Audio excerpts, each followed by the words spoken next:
राज्य सरकार के द्वारा शिक्षक भर्ती के लिए पदों की घोषणा कर दी गई है। उत्तर प्रदेश में लेखपाल भर्ती का विज्ञापन कब जारी किया जाएगा? सीबीएसई के द्वारा आयोजित की जाने वाली सीटेट 2021 में आवेदन में संशोधन करने का अंतिम मौका है।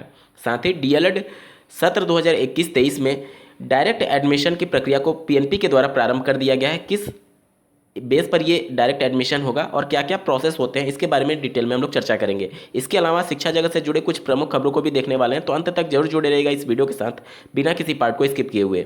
नमस्कार दोस्तों, मेरा नाम है नीरज और आप देख रहे हैं करियर बिट यूट्यूब चैनल। अगर आप इस चैनल पर पहली बार विजिट कर रहे हैं तो इसको सब्सक्राइब करते हुए बेल आइकन को प्रेस करना ना भूलें।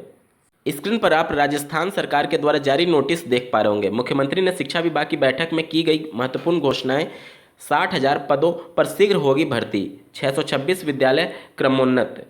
जैसा कि आपको ज्ञात होगा कि रीट की परीक्षा के रिजल्ट की घोषणा कर दी गई है। उसके बाद से 2 नवंबर को बैठक हुई है जिसमें 60,000 पदों के संदर्भ में घोषणा की गई है। यहाँ पर देख सकते हैं स्कूल शिक्षा में 60,000 विभिन्न पदों पर भर्ती शीघ्र की जाएगी। इनमें अध्यापक के 31,000 पद होंगे, बेसिक कंप्यूटर अनुदेशक के 9,862 पद होंगे, वरिष्ठ कंप्यूटर अनुदेशक के 295 पद, इसके अलावा व्याख्याता के 6,000 पद, द्वितीय श्रेणी अध्यापक के 10,000 पद, अध्यापक विशेष शिक्षा के 1,000 पद, पुस्तकालय ग्रेड द्वितीय के 460 पद, शारीरिक शिक्षक ग्रेड द्वितीय के 461 पद और शारीरिक शिक्षक ग्रेड तृतीय के 461 पद और प्रयोगशाला सहायक के 461 पद शामिल हैं।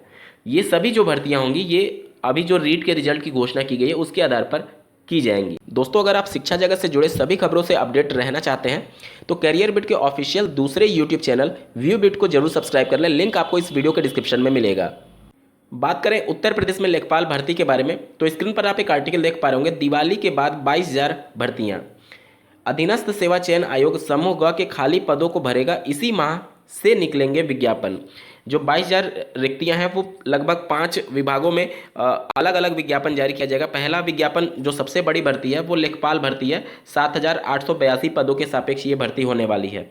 दूसरा, पीईटी के आधार पर स्वास्थ्य कार्यकर्ता व समकक्ष पद के 9,212 पद हैं। कृषि प्राविधिक व गन्ना पर्यवेक्षक के 2,500 पद हैं। कनिष्ठ सहायक व आशुलिपिक के 2,000 पद हैं और प्रयोगशाला प्राविधिक एवं एक्सरे प्राविधिक के 1,200 पद हैं।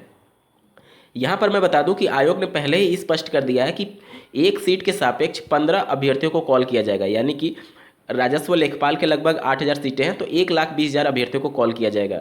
अब बहुत से अभ्यर्थियों का ये डाउट था कि जो लगभग 22,000 सीटें हैं तो क्या डायरेक्टली 22,000 सीटों में 15 से गुणा करके उतने बच्चों को ऊपर टॉप से कॉल कर लिया जाएगा? तो ऐसा नहीं होगा, क्योंकि कुछ ऐसे डिपार्टमेंट भी हैं जैसे कि स्वास्थ्य विभाग है तो उसमें नॉर्मल ग्रेजुएट वाले बंदे या फिर हाई स्कूल और इंटरमीडिएट वाले बंदे पात्र नहीं होंगे। तो ये पॉसिबल ही नहीं है कि टॉप से 22,000 गुणे 15 कर दिया जाए। यहाँ पर प्रत्येक विभाग में अलग अलग विज्ञापन जारी किया जाएगा और प्रत्येक विभाग के सीटों के सापेक्ष 15 गुना बच्चों को कॉल किया जाएगा और उनको ही आवेदन करने का, द्वितीय परीक्षा में फॉर्म अप्लाई करने का मौका दिया जाएगा।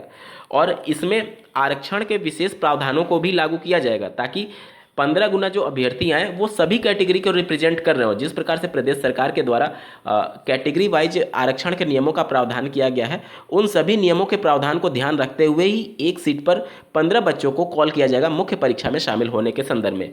यहाँ पर जो आयोग के चेयरमैन हैं उनके द्वारा ये प्रतिबद्धता जाहिर की गई है कि पीईटी के रिजल्ट की जो वैधता है वह सिर्फ 1 साल है। तो उनकी प्रथम प्राथमिकता ये है कि इन 5 विभाग में 1 साल के अंदर विज्ञापन जारी करके पूरी भर्ती प्रक्रिया को समाप्त कर लिया जाए। साथ ही उन्होंने ये भी प्रतिबद्धता जाहिर की है कि आचार संहिता लगने वाली है तो कम से कम अगर नियुक्ति पत्र नहीं मिल पाता है तो विज्ञापन जारी हो जाए और लिखित परीक्षा का आयोजन करा लिया जाए ताकि आचार संहिता इन सभी विज्ञापन में कोई भी बाधा उत्पन्न ना हो। तो जो सबसे पहले विज्ञापन जारी होगा वो राजस्व लेखपाल का होगा, लगभग 8,000 पदों पर। जिनका भी पीईटी में स्कोर 90 परसेंटाइल से ऊपर है वो सभी अपने आप को सेफ समझे। 3 जुलाई को एक न्यूज़पेपर में ये आर्टिकल प्रकाशित हुआ प्रदेश सरकार के द्वारा जो ऐलान किया गया था उसके आधार पर कि यूपी में 74,000 रिक्त पदों पर भर्ती को हरी झंडी, सीएम ने दिया प्रक्रिया में तेजी का आदेश। उसके बाद से दिनांक 25 जुलाई 2021 और ये सभी आर्टिकल एक ही न्यूज़पेपर के हैं, उनके द्वारा फिर ये बताया गया कि UP triple S C recruitment 2021 अधीनस्थ सेवा चयन आयोग 8 महीनों में 33,700 पदों पर करेगा भर्तियां। इसके बाद से ये 25 जुलाई का था। उसके बाद से आप देखिए स्क्रीन पर 2 नवंबर को फिर प्रकाशित होता है कि UP triple S C recruitment 2021 Diwali के बाद ग्रुप सी के 22,000 पदों पर होंगी भर्तियां। मीडिया भी अगर इस प्रकार से सरकार के बातों को बिना उनका विरोध किए इसी प्रकार से छापती रही तो लोकतंत्र बचेगा भी नहीं। आप पहले ऐलान कर देते हैं कुछ और, फिर भर्तियां आते आते हजारों की संख्या में सिर्फ भर्ती बचती है, और इतनी भी आ जाए तो बहुत ज़्यादा ही माना जाएगा। तो कम से कम मीडिया को युवाओं के साथ खड़े होना चाहिए और प्रदेश सरकार से पूछना चाहिए कि जब आपको इतनी ही भर्तियां करनी है तो पहले इतना बड़ा ऐलान क्यों कर दिया जाता है। ये पहला मामला नहीं है। आप लोग जब जूनियर एडेड शिक्षक भर्ती में देखे होंगे तो पहले ये चल रहा था कि 5 से 7,000 पदों पर जूनियर एडेड शिक्षक भर्ती कंप्लीट कराई जाएगी, लेकिन जब विज्ञापन जारी हुआ तो मात्र 1894 पदों के सापेक्ष विज्ञापन जारी किया गया। इसी प्रकार से टीजीटी पीजीटी के जो लगभग 15,000 पदों पर अभी हाल ही में रिजल्ट घोषित किया गया है आयोग के द्वारा, वो भी पहले ये प्रदेश सरकार के द्वारा और आयोग के द्वारा कहा जा रहा था कि 40,000 पदों के सापेक्ष टीजीटी पीजीटी की भर्ती जारी की जाए। अगर आपने सीबीएसई के द्वारा आयोजित होने वाली सीटेट 2021 के लिए आवेदन किया और किसी फील्ड में गड़बड़ी हो गई है तो आपके पास अंतिम मौका है आज दिनांक 3 नवंबर 2021 को करेक्शन करने के संदर्भ में। आज के बाद से आपको किसी भी फील्ड में करेक्शन करने का मौका नहीं मिलेगा। सचिव परीक्षा नियामक प्राधिकारी कार्यालय द्वारा एक विज्ञप्ति जारी करते हुए डीएलएड सत्र 2021-23 में डायरेक्ट एडमिशन के प्रोसेस को स्टार्ट कर दिया गया है। आप स्क्रीन पर इसके संबंध में आर्टिकल देख पा रहे होंगे। डीएलएड प्रशिक्षण 2021 के अंतर्गत प्रदेश में रिक्त सीटों को 100% भरे जाने के उद्देश्य से सीधे प्रवेश की कार्यवाही किए जाने हेतु समय सारणी दिनांक 8 नवंबर 2021 से 13 नवंबर 2021 तक ये डायरेक्ट एडमिशन चलेंगे और प्रशिक्षण संस्थानों द्वारा प्रवेश लिए गए अभ्यर्थियों की सूचना वेबसाइट पर रिपोर्ट करने की अंतिम तिथि 5 नवंबर 2021 निर्धारित की गई है। देखिए अब ये एडमिशन लेना कैसे है। अगर आपने डीएलएड सत्र 2021-23 के लिए इनरोलमेंट किया होगा, मतलब आवेदन किया होगा, तभी आप पात्र होंगे डायरेक्ट एडमिशन लेने के लिए। अगर आपने फॉर्म नहीं भरा था तो आप डायरेक्ट एडमिशन नहीं ले पाएंगे।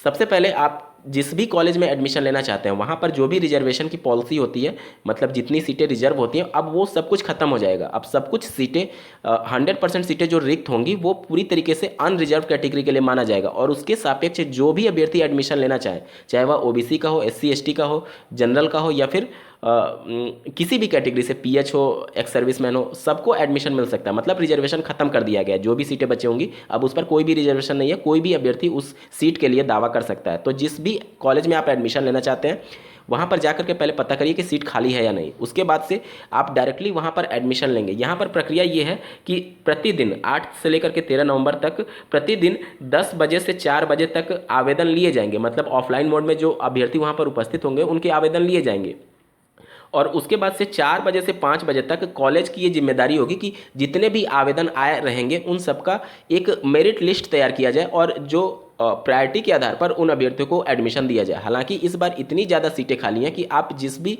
कॉलेज में हाथ रख देंगे आपको एडमिशन मिल जाएगा, क्योंकि 2,40,000 सीटों के सापेक्ष मात्र 96,000 सीटें ही भरी हुई हैं और 1,32,000 उससे भी ज़्यादा अभी भी सीटें खाली हैं। तो यहाँ पर आप देख सकते हैं। उसके बाद से यहाँ पर जानकारी दी गई है कि ऐसे अभ्यर्थी जिनका प्रवेश सुनिश्चित किया जा चुका है उन्हें कदापि इस प्रवेश प्रक्रिया में शामिल नहीं किया जाएगा। कहने का मतलब कि अगर जितनी भी काउंसलिंग हुई है, किसी भी चयन प्रक्रिया काउंसलिंग की प्रक्रिया में आप शामिल हो चुके हैं और अगर आपको कोई कॉलेज अलॉट हो चुका है तो आप पात्र नहीं हैं। लेकिन अगर आप काउंसलिंग में शामिल हुए थे और आपको कॉलेज अलॉट नहीं हुआ है तो आप पात्र हैं। या फिर अगर आपने आवेदन किया था और कभी भी काउंसलिंग में पार्टिसिपेट ही नहीं किया किसी भी चरण में तो भी आप पात्र हैं। कहने का मतलब कि किसी भी तरीके से आपको कॉलेज अलॉट नहीं होना चाहिए ऑनलाइन मोड में जो काउंसलिंग हुई थी उसके थ्रू। तो जितने भी अभ्यर्थी आवेदन किए थे वो सभी पात्र होंगे डायरेक्ट एडमिशन लेने के लिए। लेकिन अगर आपको कॉलेज अलॉट हो चुका है तो आप पात्र नहीं हैं। आवेदन किए होने चाहिए, बिना आवेदन के आप डायरेक्ट एडमिशन नहीं ले सकते। तो ये पूरी प्रक्रिया है। उम्मीद करता हूँ आप सभी को चीज़ें समझ में आई होंगी। इस वीडियो को देखने के लिए आपका बहुत बहुत धन्यवाद। भगवान करे आपका दिन शुभ हो।